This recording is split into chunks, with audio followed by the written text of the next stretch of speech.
रितु जी अंबाला से। राधे राधे। श्री हरिवंश गुरुदेव, राधे राधे। गुरुदेव, आप बोलते हैं कि गृहस्थ जीवन में परिवार में ही भगवत भाव करना चाहिए।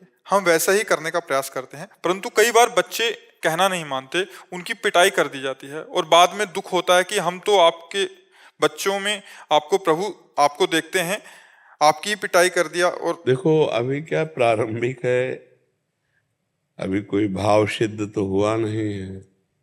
जब भगवान पुत्र के रूप में आए, हमें सौभाग्य दिया है माता पिता का, तो उनको डांटेंगे, उनको सिखाएंगे। आप तो भावना करेंगे। संदीपनी जी के नीचे बैठे हुए हैं जगत गुरु भगवान श्री कृष्ण। संदीपनी जी आसन में बैठे हैं, जिनकी श्वासों से वेदों का प्रादुर्भाव हुआ, वो भगवान हाथ जोड़े बैठे हैं। एक बार महाप्रभु चैतन्य देव जी के पिता को स्वप्न में एक महापुरुष प्रकट हुए और कहा, तुम चैतन्य देव को डांटते हो, डांटा मत करो। तो उनका डांटने की बात तो अलग रही, अगर उपद्रव करेंगे, उद्दंडता करेंगे, बाल रूप है ना वो, तो हम शपथ भी लगाएंगे। तो बोले, हमें जानना भी नहीं कि कौन है। जब मुझे सौभाग्य देने के लिए पुत्र रूप में आए हैं, तो हम वैसा ही व्यवहार करेंगे। जो हमें स्वांग मिला है, हम अपने स्वांग में रहें। हमें माता का स्वांग मिला है, तो हम शपथ भी लगाएंगे, दुलार भी करेंगे। तो उसमें पश्चाताप थोड़ी होना है, प्रभु है, भाव रखना है। अब जैसे मानो शिष्य रूप में सब महात्मा लोग ही तो हैं, पर हमें गुरु भाव दिया इन्होंने और शिष्य भाव इन पर है। तो अब जहाँ धर्म की जरा भी त्रुटि होने पर इनके लिए दंड विधान लागू हो जाता है। तो दंड विधान देने का अधिकार प्रभु ने मुझे स्वांग दिया, इसलिए दे रहे हैं। उसमें कोई पश्चाताप थोड़ी होता है कि अरे ये तो संत हैं, ये तो भगवान के स्वरूप हैं, हमने इनको नहीं, क्योंकि हमको स्वांग मिला है, गुरु का स्वांग दिया है। आप शिष्य रूप में आए हो, समझना है। नहीं ऐसे तो तुम परेशान हो जाओगी। नहीं, जहां हमें जो कर्तव्य मिला है, उस कर्तव्य का पालन करने के लिए हमें संभाल करके, विचार को संभाल करके, तो इसमें थोड़ी कि हम बेटे से कहें कि तुम तो भगवान हो, नहीं, पर अंदर भाव रखना कि प्रभु आप इनके रूप में है, पर मुझे माँ का स्वांग दिया है, तो प्रभु ऐसे ही लीला आपके साथ करूंगे। ये अंदर का बात है, बाहर थोड़ी उसको प्रभु बोलना है। अब इनसे थोड़ी कहते हैं कि आप तो भगवत स्वरूप हो, आपको कैसे डांटे। नहीं, मान लो कोई फिसल रहा है, तो फिसलने के पहले ही पकड़ ले कि फिसलने वाला है, पकड़ ले, तब तो अब गिर पड़ा, हाथ पैर टूट गए, फिर उठाओ तो फिर क्या फायदा, वो तो टूट ही गए हाथ पैर।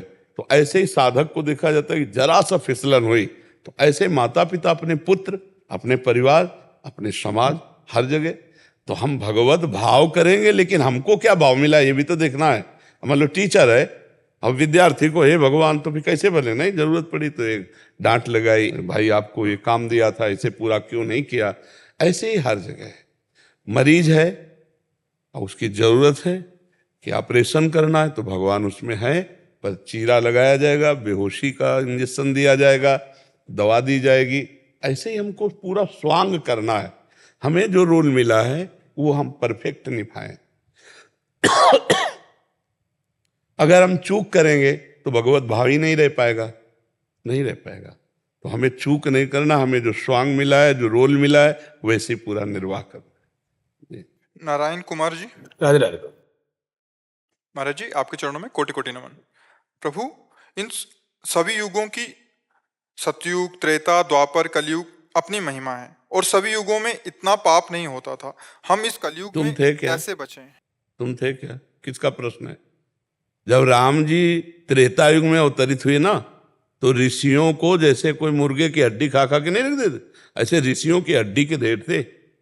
कलयुग में तो कहीं नहीं सुना होगा कि महात्मा को जिंदा आदमी खा रहा है, नहीं सुना ना। त्रेता युग में भगवान राम ने पूछा, हड्डियां किनकी हैं? तो ऋषियों ने कहा, जान करके अनजान की तरह पूछते हो प्रभु, ये सब ब्रह्म ऋषियों की हड्डियां राक्षसों ने खाकर जमा कर दी। क्या कहोगे अब कलयुग को? कलयुग बहुत सम्माननीय युग है, इसे तुम समझ नहीं पा रहे। और युगों में मानसिक पाप का भी दंड नरक भोगना पड़ता था। कलयुग में मानसिक पाप का दंड नहीं है, जो शरीर से करोगे उसी का है। कलिकर एक पुनीत प्रतापा, और मानस पुण्य होए और नहीं पापा। मानसिक सोच लिया, पक्का विचार किया, कि कल वृंदावन जाएंगे और 500 संतों को भोजन पवाएंगे, और आप नहीं आ पाए, तो 500 संतों को भोजन पवाने का आपके पास पुण्य एकत्रित कर दिया कलयुग ने। कलयुग समयुग आन नहीं, जो नर कर विश्वास, गाय राम गुण गण विमल, भव बिन तरहि प्रयास। कैसी बात करते हो, कलयुग के समान कोई युग ही नहीं बच्चा। जो 10-10 हजार वर्ष तपस्या करने पर बात बनती थी, वो 24 घंटे नाम कीर्तन पर करने पर बात बन जाएगी। जय हो कलयुग की। कैसी बात करते हो बच्चा। जब हम पापाचरण करते हैं तो हर युग में कलयुग है, और जब हम भगवान का भजन करते हैं तो हर समय सतयुग है। आप बताओ कहाँ कलयुग है? यहां तुम्हें कलयुग दिखाई दे रहा है? तो कलयुग हिया है नहीं। हम माताओं बहनों की तरफ पाप दृष्टि से देखें तो कलयुग, हम दूसरे की धन चोरी करें तो कलयुग, हम दूसरे की हिंसा करें, मुर्गा मछली खाएं तो कलयुग, हम पापाचरण करेंगे तो कलयुग। नहीं तो कहाँ कलयुग है बच्चा? तो कलयुग यही है, मदिरा पीना, परिस्त्री गमन करना, हिंसा करना, स्वर्ण की चोरी करना, जुआ खेलना, यही तो है कलयुग के स्थान। तो उन स्थानों को मत छो, तो कलयुग है ही नहीं। क्या हर युग में ये नहीं था क्या? बहुतायत थे, बहुतायत थे, बहुतायत नहीं बहुतायत। अब तुम्हें सब शास्त्रों का ज्ञान नहीं, इसलिए तुम्हें पता ले। शराब न पिए, पराई माता बहनों की तरफ गंदी दृष्टि न करे, जुआ न खेले, मांस न खाए, हिंसा और चोरी न करे, ये 5 चीजें न करे, कलयुग एकदम तुम्हें सहयोग करेगा, कभी बाधा नहीं पहुंचाएगा। और ये 5 करोगे तो मिटिया मेट कर देगा, पक्का मिटिया मेट कर देगा। जब ब्रह्मा जी के 4 पुत्र हैं युग रूप में, सतयुग, त्रेता, द्वापर, कलयुग, तो ब्रह्मा जी ने नरकादि का सब निर्माण हुआ जब, तो सतयुग से कहा कि बेटा हमें पता है तुम्हारा स्वभाव बहुत पवित्र है, तो तुम अपने राज्य में ऐसी व्यवस्था रखना कि नरक भी बनाया है हमने। बोले पिताजी हमारे राज्य में कोई नरक जाए, असंभव। तो त्रेता से कहा तो उनका बड़े भैया जिस मार्ग में जाएंगे उसी मार्ग में, मतलब हमारे भी राज्य में कोई नरक तो बड़ा कठिन है। द्वापर से कहा तो उनका पिताजी आपकी आज्ञा पालन करने की चेष्टा करेंगे। तो कलयुग से कहा तो बोले जैसे बड़े भैया ने कहा हमारे राज्य में कोई नरक नहीं जाएगा, ऐसे हम कह रहे हैं कि हमारे राज्य में कोई बिरले स्वर्ग या परम पद प्राप्त करे, नहीं सबको हमारे राज्य में नरक हाउसफुल रहेगा। क्यों? क्योंकि मदिरा पीना इस स्वभाव बन चुका है, अपवित्रता भरी हुई, यही सब स्वागत में तो परोसा जाता है और कहा जाता है वीआईपी पार्टी हुई है। तो ये सब नरक की बातें, और ये छोड़ दो तो अभी आनंद है। आप बोलो कहाँ कलयुग किसको परेशान कर रहा है? अब आप गंदी बातें करोगे तो चाहे जो युग हो परेशानी तो आ ही जाएगी। कानून है, धर्मशास्त्र है, फिर वो आपको परेशान कर देंगे। नहीं प्रभु, वो तो बचपन से ही मम्मी पापा ने नहीं सब आदत, सब इन चीज़ों की आदत नहीं डाली है। तो तुम अपने दिमाग में क्या डाल लिया कलयुग के विरोध भाव? प्रभु मैं कह रहा हूँ जैसे अभी यहाँ हैं, तब जितनी देर यहाँ हैं वृंदावन में, तब तक तो ये चीज़ें नहीं होती हैं। जैसे ही अपने काम पे पहुँचे तो गृहस्थी से भी ये चीज़ें प्रेशर करती हैं इधर उधर से। नहीं, हम ये कह रहे हैं बच्चा पहले समझो, जैसे बाजार लगी है तो जो चीज हमें नहीं खरीदना वो हमको परेशान करती है क्या? लगी अपनी अपनी बाजार लगी भाई, सब चीज बिक रही। अब हमको जो चीज खरीदनी हमें उस दुकान में खड़े हो जाना है। अब हम ये तो नहीं कह सकते कि पूरी बाजार हटा दी जाए, हमको तो केवल श्री जी के लिए इत्र चाहिए, तो इत्र के सिवा पूरी बाजार में नहीं, ऐसा तो नहीं हो सकता। कहीं मुर्गा भी कट रहे हैं, कहीं बकरा बिक रहा है, कहीं शराब बिक रही, कहीं तुमको क्या चाहिए? तो भगवान का संसार है, इसमें सब अलग अलग खोपड़ी के अलग अलग खेल हो रहे। तुम कौन से खेल खेलना चाहते हो? अगर तुम कलयुग रहित खेल खेलना चाहते हो तो ये चीजें छोड़ दो, अपने आप आनंदित रहोगे। हमको कोई गिरा कैसे सकता है? हमको कोई कैसे गिरा सकता है? हम ना पिए तो कोई कैसे पिला देगा? हम ना खाएं तो कोई कैसे खवा देगा? हम ना करें तो कोई गलत हमसे कैसे करा देगा? हम राजी हो जाते हैं गलत करने में, क्योंकि हमको लगता है इसमें सुख है, इसलिए हमारा पतन हो जाता है। और दोष देते हैं कलयुग का। सो परत दुख पावई, सिर धुनि धुनि पछताए, काल ही कर्म ही ईश्वर ही मिथ्या दोष लगाए। नाम जप करो, गंदे आचरण मत करो, कभी कलयुग नहीं। हमें बताना कभी मिल जाए कलयुग तो। अब गंदे आचरण करोगे तो चाहे जो युग हो, डंडा चलेगा, हृदय जलेगा, दुर्गति भोगनी पड़ेगी। समझ पा रहे आप? नाम जप का ऐसे कुछ बोलते हैं, ऐसा करना चाहिए, तो क्या कौन करता है आजकल? ऐसा कोई नहीं करता है। हाँ, ये तो बिल्कुल। हमें कहते हैं कि सबके सौभाग्य ऐसे नहीं है। सबके सौभाग्य अगर वो चाहें तो अपने सौभाग्य बना सकते हैं, लेकिन सबके जब द्रवई दीन दयालु राघव, तो साधु संगति पाइए। ये केवल गुरुजी प्रारब्ध के कारण ही होता है सब ऐसा? कुबुद्धि, कुबुद्धि, गंदी बुद्धि, उसको हम पवित्र नहीं करना चाहते। अगर हम साधु समागम में आज देखो कितने लोग यहाँ आकर के मतलब हजारों की संख्या में बोल चुके कि मैं गलत था। आप किसी को गलत बोलो तो देखो बुरा लगता है ना उसको, वो सभा में बोल गया मैं गलत था, लेकिन जब से सत्संग सुना 1.5 वर्ष से 2 वर्ष से 6 महीने से मैं बिल्कुल सब छोड़ दिया हूं और राधा राधा जपता हूं। अब ये तो आया ना, भगवान कृपा किए, कभी साधु समागम भगवान कृपा करके उनको दिलाएं तो उनकी बुद्धि शुद्ध हो जाएगी। पर कुबुद्धि, रावण को विभीषण जी क्या कह रहे हैं कि सुमति कुमति सबके उर राहें, नाथ पुराण निगम अस कहां, और जहां सुमति तहां संपत्ति नाना, और जहां कुमति तहां विपत्ति निदाना। तो उर कुमति बसी विपरीता, तुम्हारे अंदर बुद्धि तुम्हारी भ्रष्ट हो गई, कुमति आ गई। तो आज हमारी समाज में बुद्धि भ्रष्ट हो रहे हैं, नहीं, व्यभिचार प्रवृत्ति, व्यसन प्रवृत्ति, गंदे आचरण की प्रवृत्ति ये बढ़ रही, इसे कुबुद्धि कहते हैं। अगर कुबुद्धि बढ़ जाए तो किसी भी युग में उसका नाश हो जाएगा। आप पूरे चरित्र पढ़ के देखो, क्या इसकी कुबुद्धि नहीं बढ़ गई थी? रावण की कुबुद्धि नहीं, और विद्वान था, कैसी कुबुद्धि बढ़ गई कि सर्वनाश पूरे परिवार का हो गया। तो कुबुद्धि कभी भी किसी भी युग में बढ़ सकती है। कुबुद्धि कंस की नहीं बढ़ गई, कितने ऐसे थे हुए जिनकी कुबुद्धि बढ़ गई और वो भगवान से द्रोह करने लगे। भगवान से ऐसा द्रोह कि भगवान को मारने के लिए कितने उपाय कर डाले।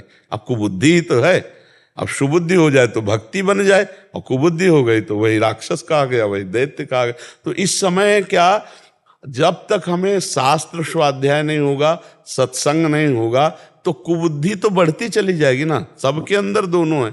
अब जैसे आप सत्संग सुन रहे हो तो कुबुद्धि को दबा के सुबुद्धि बढ़ रही, तो आपके विचार बदलने लगे। और अगर कुसंग मिल जाए तो सत्संग के विचारों को दबा के वो अपना प्रभाव दिखा देगी। कुबुद्धि अगर कुसंग बढ़ जाए तो वो बढ़ जाएगी और निर्णय गलत हो जाएगा। तो प्रायः सत्संग मिलना कठिन हो रहा है। सत्संग बड़े भाग्य से मिलता है। सुत दाराधन लक्ष्मी पीयू के घर होए, संत समागम हरि कथा तुलसी दुर्लभ दोए।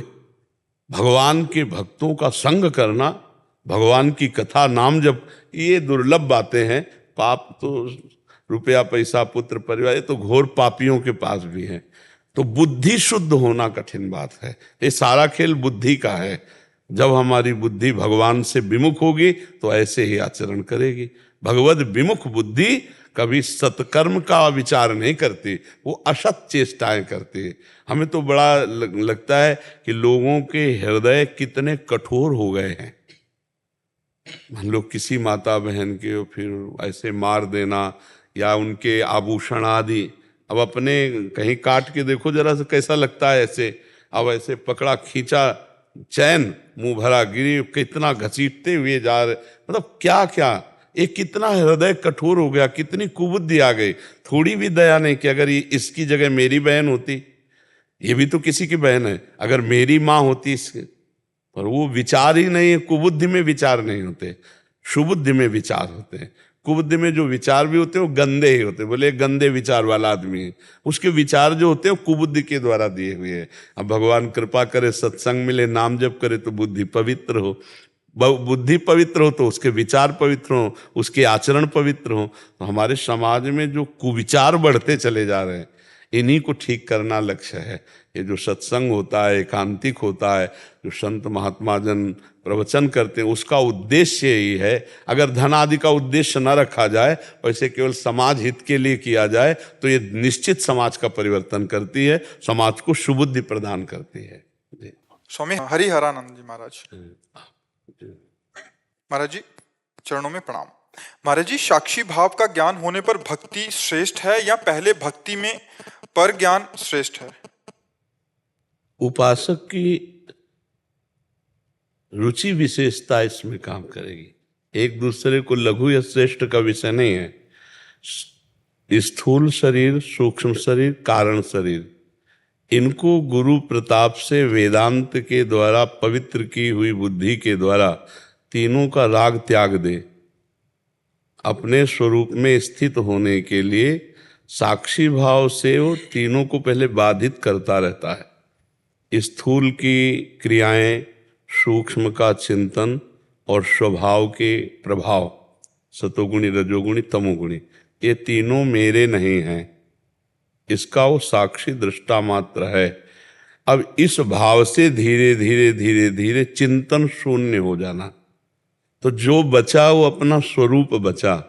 और इसी तरह भक्ति में भी है, मानी बात कि परब्रह्म परमात्मा हमारी जो आत्मा स्वरूप है वो भगवान।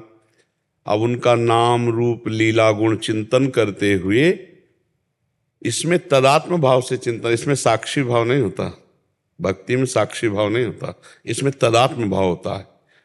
इतना तदात्म भाव होता है कि मैं का विस्मरण हो जाता है। जैसे ज्ञान में इतना आत्मस्वरूप में रति हो जाए कि समस्त तू का विस्मरण हो जाए। तू शब्द है ही नहीं सृष्टि में, केवल मैं ही मैं है। अब वो तो ब्रह्म स्वरूप में स्थित हो गया। और भक्ति में मैं का विस्मरण है, मैं कौन हूं इसका विस्मरण इतना तन्मय हो गया प्रभु में कि ब्रह्म नहीं, माया नहीं, नहीं जीव नहीं काल, अपनी सुदिना रही एक रहे नंदलाल। एक इष्टा कर, सवाल हल होगा एक में ही। अब भक्ति से शुरू हुआ, मैं का देहात्म भाव का विस्मरण हुआ, जो आत्मस्वरूप प्रभु हैं वो उसमें तन्मय हो गया। तो बच्चा तो एक ही, मैं हटा तो जिसे हम तू मानकर आराधना कर रहे थे वही परमात्मा मैं हो गया, जानत तुम्हें तुम्हें हो जाए। और भक्ति में जिस समय भगवत साक्षात्कार होता है तो दो कार्य होते हैं, भगवान से प्रेम और अपने स्वरूप का बोध एक साथ होता है। मम दर्शन फल परम अनुपा, जीव पाव निज सहज स्वरूपा। अब ज्ञान में वही जो श्री कृष्ण प्रेम है, भगवत प्रेम है, वही आत्मरति होती है। आत्मरति, गाढ़ अपने स्वरूप में प्रीति, सर्वत्र ब्रह्म भाव, वही ब्रह्म मैं। अंतःकरण की समता, अंतःकरण का चिंतन शून्य हो जाना और अपने स्वरूप में स्थित हो जाना ज्ञान का है। तो भगवान शंकराचार्य जी ने कहा स्वरूपानुसंधान भक्तिरियु गरीयसी। स्वरूपानुसंधान में भक्ति श्रेष्ठ है। तो भक्ति इसलिए श्रेष्ठ है कि बिना गुरु चरण आराधना की किसी को आज तक ब्रह्म बोध नहीं हुआ। तो जैसे हम साकार रूप भगवान श्री हरि को मानते हैं, ऐसे ही हम भावना करते हैं कि वही निराकार परम तत्व गुरुदेव के रूप में विराजमान है, जो ब्रह्मानंदम परम सुखदम केवलम ज्ञान मूर्तिम द्वंद्वातीतम गगन सदसम तत्वमस्यादिलक्षम एकम नित्यम विमल अचलम सर्वधि साक्षिभूतम भावातीतम त्रिगुण रहितम सद्गुरुम तम न। तो हम सद्गुरु के चरणारविंद की सेवा परिचर्या और उनके वचनों के चिंतन के प्रभाव से हम अपने स्वरूप को प्राप्त हो जाते हैं। सद्गुरु आराधना जैसे सकारात्मक भाव, ऐसे सकारात्मक भाव भक्ति का आराधना है। पर दोनों में बस थोड़ा अंतर ही होता है कि इसमें प्रारंभ भेद से होता है और उस अभेद हो जाएगा इसमें भी, और उसमें प्रारंभ ही अभेद से होता है। ज्ञान मार्ग में अभेद से प्रारंभ होता है। आप समझ पा रहे हैं इसमें कोई संशय? हम तो इस भाव से चलते हैं, जब तक विचार है तब तक संसार है, और जब निर्विचार हो गए नहीं तो एक चीज ये देखना है कि साधु में संसार का विचार है कि ब्रह्म विचार है? ब्रह्म विचार। फिर संसार कहाँ है? आपसे पूछ रहे हैं, साधु का तो ब्रह्म विचारम, तो फिर संसार कहाँ है? क्या स्वप्न की सत्ता मानोगे क्या? फिर कैसे संसार की सत्ता मान रहे हो? जब तक विचार है तब तक संसार है। तो आप साधु हैं, आपकी मान्यता ब्रह्म विचार की है, तो संसार कहाँ है? इस पर विचार कीजिए, इस पर विचार कीजिए। और जब ब्रह्म विचार है तो उसके सिवा कोई है नहीं। ना सतो विद्यते भाव, ना भाव विद्यते सत्ता। असत की कभी सत्ता नहीं, सत का कभी अभाव नहीं रहा, तो आप असत को सत्ता देने वाले हैं या सत को? अगर सत को, तो उसकी सत्ता ही नहीं जिसका आप कह रहे हैं कि तब तक संसार है, उसकी सत्ता ही नहीं प्रभु। क्योंकि आप एक उच्च कोटि के महात्मा में, इसलिए आपसे अगर कोई संसारी पुरुष करता तो मोहर लगा देते हैं। हाँ, जब तक विचार है तब तक संसार है, विचार शून्य संसार रहित। लेकिन आप कोई संसारी आदमी थोड़ी हैं। आप लोगों की कृपा है, सब सोमन सरकार का आशीर्वाद हमें है। और हम जाते थे, आप एक बार हम देखा था आपको। अच्छा, सोहल में देखा था क्या? हाँ हाँ, क्या आज्ञा है, फिर क्या सेवा करें आप? कुछ गुरुदेव यही है, आप जो है सेवा है, अब क्या है। जी। ऋचा जी सोनीपत से। राधे राधे महाराज जी। आपके चरणों में कोटि कोटि प्रणाम महाराज जी। जैसे परीक्षित जी का, नारद जी का, धुंधकारी जी का उद्धार हुआ, क्या वैसे ही मोक्ष की प्राप्ति हमें भी होगी? आपके मुखारविंद से भागवत कथा सुनने का परम सौभाग्य मिला है। मनन कितना होता है? परीक्षित जी ने एक बूंद पानी नहीं पिया, एक भी केवल अन्न नहीं पाया, और परमहंस श्री सुखदेव जी के एक एक वचनों का मनन किया तो मोक्ष को प्राप्त हो गए। धुंधकारी ने एक बूंद पानी नहीं पिया, एक केवल अन्न नहीं पाया, 7 दिन रात दिन भागवत कथा के स्मरण, तो 7 दिन में परम पद को प्राप्त हो गया। नारद जी बाल्यावस्था पूर्व जन्म की देखिए, उनकी कितना संतों की सेवा करके पूरा जीवन भजन में। फिर नारद जी तो भगवान के स्वरूप ही, भगवान के अवतार हैं। हमारा भजन कितना है, हमारा मनन कितना है, हमारा चिंतन कितना है? हम श्री परीक्षित जी की होड़ नहीं कर सकते। उनकी परीक्षित जी को गर्भ में ही भगवत साक्षात्कार हो गया था। जब अश्वस्थामा ने ब्रह्मास्त्र का संधान किया तो भगवान श्री कृष्ण गर्भस्थ शिशु परीक्षित की जब रक्षा की, तब परीक्षित जी देख रहे थे गर्भ में वो भगवान सुदर्शन चक्रधारी श्री कृष्ण को। तो ऐसे महापुरुषों से हम होड़ तो नहीं कर सकते। हाँ, उनकी चरण रज का आश्रय लेकर हम भी मोक्ष को प्राप्त हो सकते हैं। मैं ये कह रहे हैं कि हम तो सहचरी भाव के उपासक हैं, तो हमें निकुंज जाना है, उनकी सेवा करनी है, आपकी आज्ञा माननी है, तो क्या हमें भागवत कथा सुननी चाहिए? हाँ, भागवत कथा सुनने से श्री कृष्ण महिमा जागृत होगी, और जब श्री कृष्ण महिमा जागृत होगी तो लाल रंगीलो गाइए ताते प्रीति रंगीली पाइए। लालजू इतने महामहिम हमारी प्यारी जू के सामने हाथ जोड़े खड़े हैं, इस बात से हमारी छाती फूलेगी। लालजू हैं कौन, पहले पता होना चाहिए। इसीलिए प्रथम सुने भागवत भक्त मुख भगवत बानी, पहला हमारा साधन है गीता जी, भागवत जी खूब श्रवण करें, जिससे हम भगवत तत्व को जानें, तब हम प्रेम तत्व की तरफ बढ़ें। प्यारी जो प्रेम तत्व हैं, प्रेम तत्व को तभी जाना जा सकता है जब पहले भगवत तत्व को जाना जाए। अगर हम भगवत महिमा नहीं जानेंगे, भगवत तत्व नहीं जानेंगे, तो हम प्रेम कैसे जान पाएंगे? भगवत प्रेम तो तभी जानते हैं जब इतने महान भगवान हमारे प्रीतम हैं, हमारे सखा हैं, हमारे सुहृद हैं, या हमारी स्वामिनी हैं, हमारे स्वामी हैं युगल सरकार। प्रिया प्रीतम की यदि महिमा नहीं पता चली, उनके ब्रह्म स्वरूप का ज्ञान नहीं हुआ, तो फिर भक्ति में फिर रंग नहीं आएगा।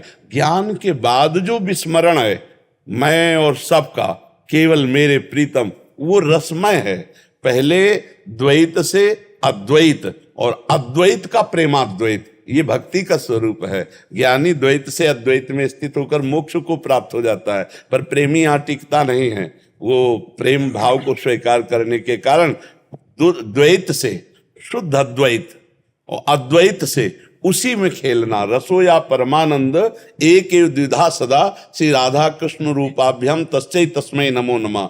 जो रसमय परमानंद में परब्रह्म परमात्मा है, जिसे वेद कहता है रसो वैसा हरिवाम लब्ध्वा, जो रस स्वरूप परमात्मा उसको जो प्राप्त होता है वो आनंदमय हो जाता है। तो वही परमात्मा खेल के लिए राधा और कृष्ण के रूप में, प्रिया प्रीतम के रूप में। तो जब तक हमें ज्ञान नहीं होगा तब तक हमें प्रिया प्रीतम में रति कैसे? बिन जाने न होए प्रतीति और बिन प्रतीत होए नहीं प्रीति। तो इसीलिए हमें भागवत सुनना चाहिए, गीता सुनना चाहिए, संतों के वचन सुनने चाहिए। अब हमारी गति जहाँ है उधर हम चलेंगे प्रिया प्रीतम की तरफ, तो अपने आप मोक्ष नहीं होगा।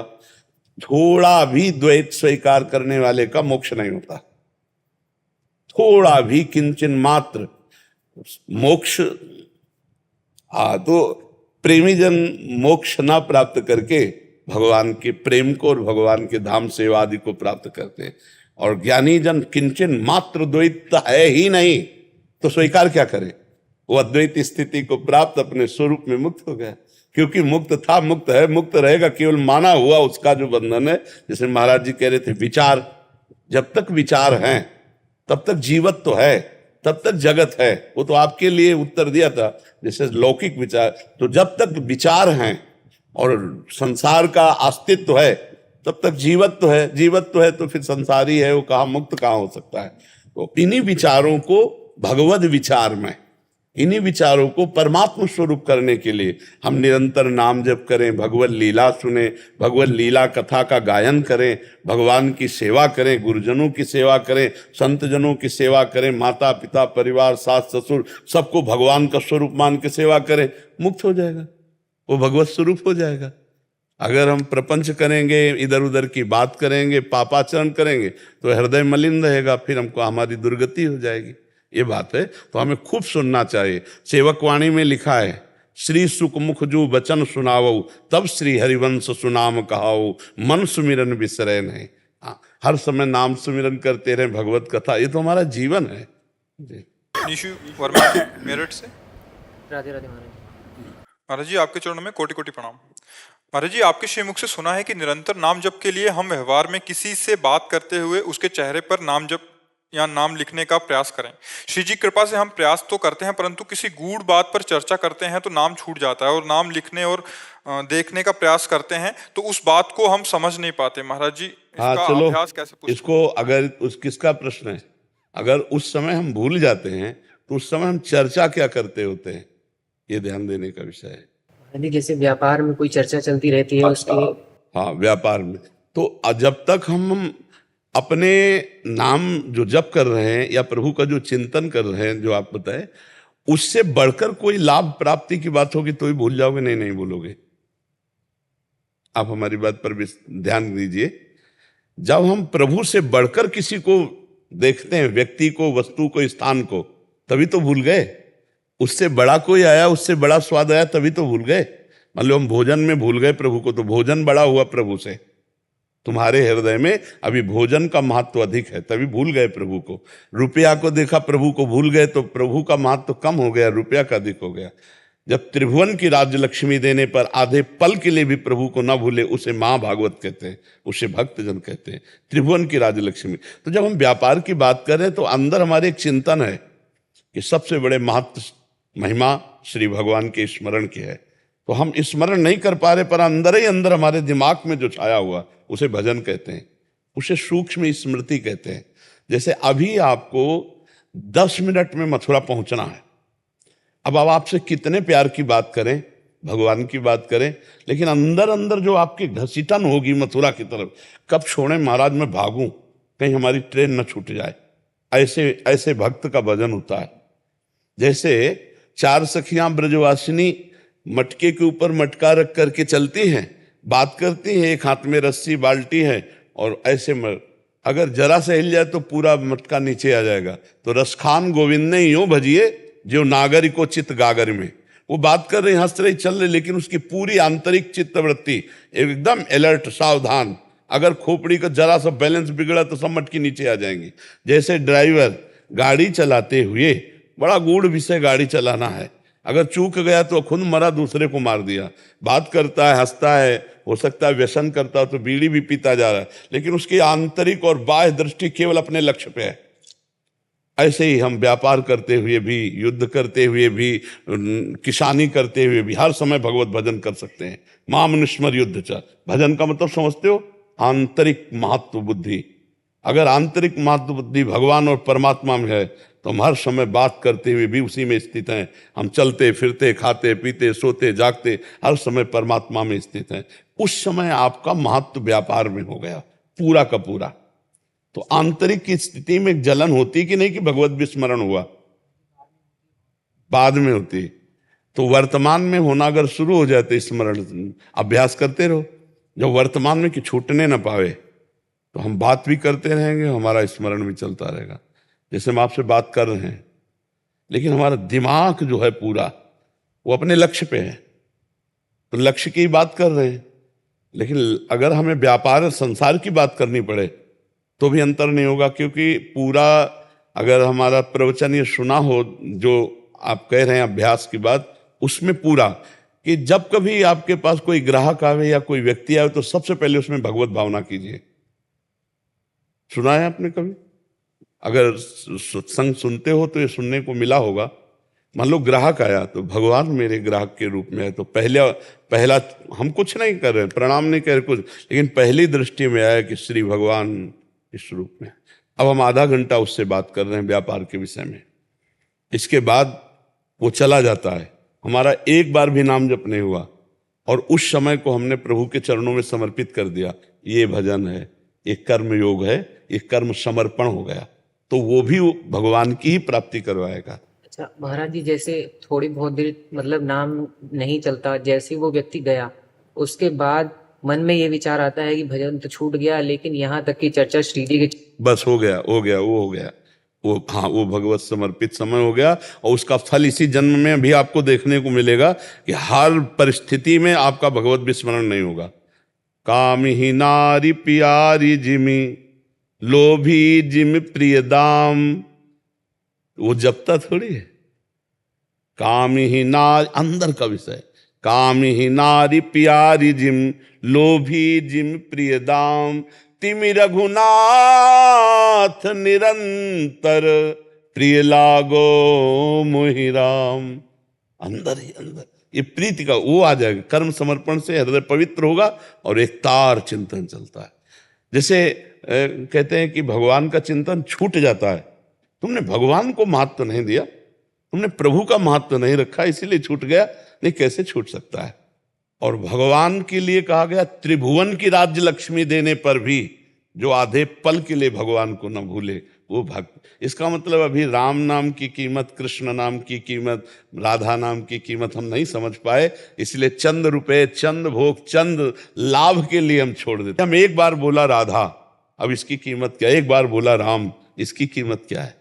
विचार करके तो जब ऐसा महत्व जग जाता है, तब फिर वो जबान से नहीं, रोम रोम हृदय से, हृदय में जैसे धड़कन स्वयं हो रही, ऐसे प्रफुल्लित होकर हर समय नाम, वो एक स्थिति होती है। वही स्थिति के लिए साधन बताया है कि हर कार्य के समय को भगवान को समर्पित कर दो, और जरा सा विस्मरण होने पर हृदय में जलन होने लगे और भगवान का नाम फिर चलने लगे, तो ये निश्चित आप जो चाहोगे प्राप्त हो जाएगा। आप चाहोगे विशुद्ध बोध हो जाए तो विशुद्ध बोध हो जाएगा, क्योंकि सोई जाने जे देव जनाई, गुरु रूपी भगवान ही ज्ञान कराते हैं तो ज्ञान हो जाता है। आप प्रेम चाहोगे, प्रेम हो जाएगा। लोक परलोक की संपत्ति चाहोगे, वो भी दे देंगे, वो तो सब वैभवशाली प्रभु। नाम जप करो और ऐसे ही चलो जैसे कह रहे हैं, बस कोई गलत आहार ना हो और गलत आचरण ना हो। आहार गलत हुआ तो बुद्धि भ्रष्ट हो जाएगी, गलत आचरण हुआ तो परमार्थ छूट जाएगा। पक्का समझ ले, इसलिए बहुत सावधानी से चले। पूनम जी, राधा वल्लभ श्री हरिवंश महाराज जी, आपके चरणों में कोटि कोटि प्रणाम। महाराज जी, ग्रस्त परिवार में रहते हुए मन में तरह तरह के संकल्प विकल्प चलते रहते हैं। महाराज जी, ऐसे में एक गृहस्थ का विषय नहीं है। हम ये कह रहे हैं कि सब हृदय में संकल्प विकल्प चलते रहते हैं। वही जो अपनी चित्तवृत्ति का निरोध करके परमात्मा में लगाने का अभ्यास किया, वही संकल्प विकल्प रहित हो पाता, चाहे गृहस्थ हो चाहे विरक्त हो। हृदय विरक्त होने से हृदय थोड़ी परिवर्तित हो जाता है, उसके लिए साधन है। मान लो हम कपड़ा परिवर्तित करके ये सोच ले कि हम विरक्त हो गए, तो हम विरक्त थोड़ी हो गए। विरक्त तो तब होगा जब संकल्प विकल्प से विरक्त होने का प्रयास किया जाए, उसका स्वरूप है भजन। तो पहली गलती तो हम ये मान लेते हैं कि हम गृहस्थ हैं। पहले बिल्कुल साधारण भाव से पहले हमें स्वीकार करना भगवान के अंश हैं, इसमें कोई त्रुटि। भगवान कह रहे हैं, ममैवांशो जीवलोके जीवभूता सनातनः मना खष्टान इंद्रियाणि प्रकृतिस्थानि करसति। भगवान कह रहे तू मेरा अंश है, सनातन अंश है, और पूर्ण परमात्मा का अंश भी पूर्ण परमात्मा स्वरूप ही होता है। जो परमात्मा है वो पूर्ण है, तो उस परमात्मा का अंश भी पूर्ण ही होगा। पूर्णमदः पूर्णमिदं पूर्णात् पूर्णमुदच्यते पूर्णस्य पूर्णमादाय पूर्णमेवावशिष्यते। बचा क्या? पूर्ण ही बचा। परमात्मा का अंश जो है वो पूर्ण ही है। अब पहली बात तो हमने मान लिया हम गृहस्थ हैं, हम स्त्री हैं, हम पुरुष हैं, तो सवाल ही नहीं लगेगा, सवाल ही नहीं लगेगा। अगर अध्यात्म का सवाल आपको लगाना है, माया प्रपंच से मुक्त होना है, तो मान्यता पहले बदलो। ना आप स्त्री हैं, ना पुरुष हैं, ना आप गृहस्थ हैं, आप भगवान के अंश हैं। बोलो, इसमें कोई समस्या? सब हैं भगवान के अंश। जानते हो, ईश्वर अंश जीव अविनाशी चेतन अमल सहज सुख राशि। अब कोई समस्या हो, अब आप हमें बताओ। हर समस्या का काट है, मैं भगवान का हूं, मैं भगवत स्वरूप हूं, मैं स्त्री पुरुष नहीं हूं, मैं शरीर नहीं हूं, मैं प्रपंच नहीं हूं। अध्यात्म के विषय में। अब हमने पहले मान लिया हम गृहस्थी हैं, हम पहले मान लिया हम स्त्री हैं, हम पुरुष हैं। अब सवाल हल होने में बड़ी कठिनता पड़ेगी, क्योंकि अध्यात्म का सवाल यही से हल होता है। मूल जो बंधन है ये देह भाव है, देहाभिमान है। इसको काटे संस्कृति मूल, शूल प्रद नाना, सकल शोकदायक अभिमाना, ताते करें कृपा निधि दूरी, सेवक पर ममता अति भूरी। ये देहाभिमान ही सबसे बड़ा बंधन है, देह भाव ही पतन का मार्ग है। देह भाव, अब देह को मान लिया। अच्छा, आप मजे से मान लें कि हम गृहस्थी हैं, तो आपके शरीर में कपड़ा ही तो है ना, और रंग का कपड़ा है, हमारे शरीर में और रंग का कपड़ा है, आप स्वामी जी के शरीर में और रंग का कपड़ा है। और पंचभूत जो आपके हैं वही हमारे, वही इनके। आपके परिवार में 5-7 लोग रहते होंगे, हम संतों के आश्रम में हजारों की संख्या में रहते हैं। तो बात ये समझनी है कि आप एक शरीर और शरीर के 4 संबंधियों में फंस गए, और महात्मा लाखों करोड़ों लोगों का अपनापन से विस्तार किया, लेकिन सब में ब्रह्म भाव, सब में भगवत भाव, कहीं नहीं फंसा। ये सब कुछ प्रभु का है, मेरा कहीं कुछ नहीं। ये शरीर प्रभु का, ये लीला प्रभु की, ये सब का, ये सब प्रभु का है। तो जो हम भी हैं वो भी प्रभु के तो अंश, बिल्कुल सरल भाव में कह रहे, भगवद अंश है ना। अब समस्या क्या है कि हमने प्रभु को भूल करके, इसको अपना मान करके, इसके संबंधियों को अपना मानकर इतना पक्का सत्यभाव हो गया कि अगर प्रभु की बातें भी सुनते तो लगता अगर भगवान है तो कृपा करें हमारा लड़का बच्चा पर। यही भगवान की प्रचंड माया है। मैं और मोर तोर तय माया, जेह बस कीन्हे जीव निकाया। अगर ये हम बात समझ जाए तो फिर ये समस्या नहीं रहेगी कि गृहस्थी में बहुत से संकल्प विकल्प किसके नहीं होते। जो महात्मा भजन परायण है, निरंतर चित्त वृत्ति को रोककर परमात्मा में लगा रहा है, वही संकल्प विकल्प रहित है। नहीं, पूरी दुनिया, पूरी सृष्टि संकल्प विकल्प में फंसी हुई है। ये थोड़ी कि विरक्त हो गया तो संकल्प विकल्प रहित हो गया। असली विरक्त जो हो गया अंदर से, देह भाव से, क्योंकि जितने संकल्प होते हैं देह को लेकर होते हैं। खाना पीना, सोना जागना, नाम कीर्ति, यश प्रतिष्ठा, लोक परलोक, कल्याण, सब इसी को लेकर तो होते हैं। अगर इसी का राग खत्म हो जाए तो वो जीवन मुक्त है, उसको न मोक्ष की चिंता है, न उसको कल्याण की चिंता है, और न उसको शरीर की चिंता, क्योंकि जानता है शरीर प्रारब्ध के अनुसार है। जैसे सारा ब्रह्मांड चल रहा है ऐसे ये चल रहा है। अच्छा, आप क्या है कि ये समझ नहीं पा रहे। आपको लगता है कि अगर हम नहीं चलाएंगे तो फिर कैसे चलेगा परिवार। तो अच्छा बताओ, अगर अपना शरीर अभी पूरा हो जाए तो परिवार के सब भूखे मर जाएंगे क्या? नहीं मरेंगे। ऐसा नहीं होता। भगवान सबका भरण पोषण करते हैं, केवल हम अहंकार के कारण संकल्प विकल्प करके परेशान होते हैं। सच्ची वाणी है वो। अब हम कैसे तुम्हें समझाए।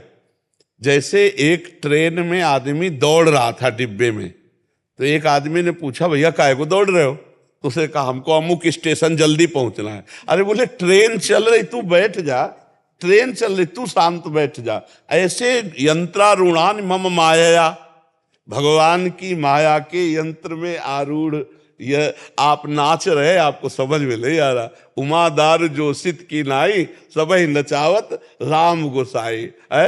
हाँ, सबई नचावत। जैसे पर्दे के बाहर वो कठपुतली नाचती है ना, तो अपने लोग कहते हैं हाँ बहुत अच्छा बहुत अच्छा, लेकिन वो बिल्कुल नहीं नाच रही।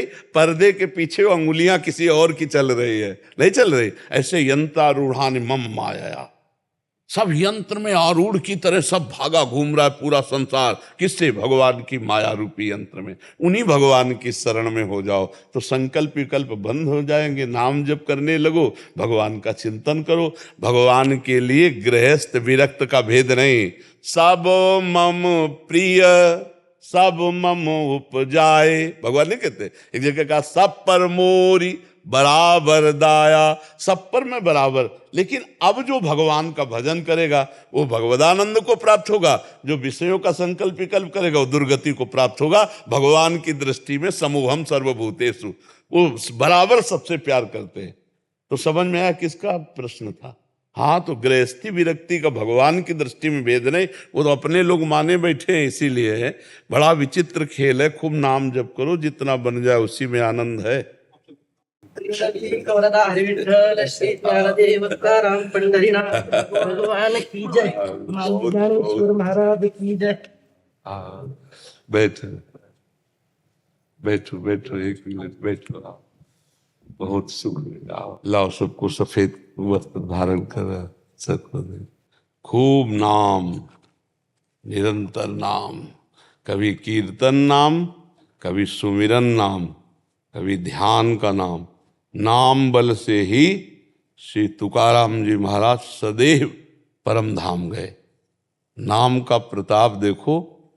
इस देह से इस लोक को त्याग करके भगवत धाम देह सहित जाना, ये बहुत कुछ ही महापुरुष हुए ऐसे जो सदैव भगवत धाम गए, नहीं तो सबको देह यहाँ त्यागना पड़। नाम का मोह, जहाँ चरण रख देते तुकाराम जी महाराज, वहाँ भूमि विठ्ठल विठ्ठल बोलते थे। नहीं, जनाब के कंडे से निकलता था विठ्ठल विठ्ठल विठ्ठल। नाम ही सब कुछ है। महाराष्ट्र तो नाम जापक शूरवीरों की भूमि कह सकते हो आप। जैसे युद्ध में शूरवीर होते ना, ऐसे नाम जापक शूरवीर। हर परिस्थिति में निरंतर नाम जप। किसी के हड्डी हड्डी से निकल रहा है विठ्ठल विठ्ठल राम कृष्ण हरि। किसी के स्पर्श कर दे तो निकल रहा जड़ पदार्थों से, जड़ वस्तुओं से भगवान नाम ईश्वरित होला। आप देखो नाम का प्रभाव यहाँ जिह्वा पे नहीं चल रहा, और वो महापुरुष जड़ वस्तुओं को छू दिए तो उससे नाम चल रहा है।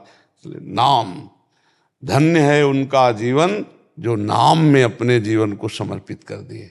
उठते बैठते चलते फिरते जिह्वा से हृदय से नाम चल रहा है, जीवन धन्य हो गया जी। महाराज जी श्री विठ्ठल भगवान का माला लाया है। बहुत बहुत बहुत बहुत कृपा, बहुत हाँ, बहुत कृपा, बहुत कृपा। लो पहला जय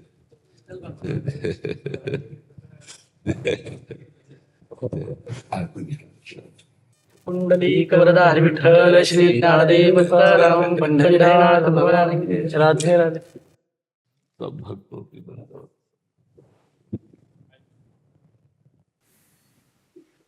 राधा राधा राधा राधा राधा राधा राधा राधा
राधा राधा राधा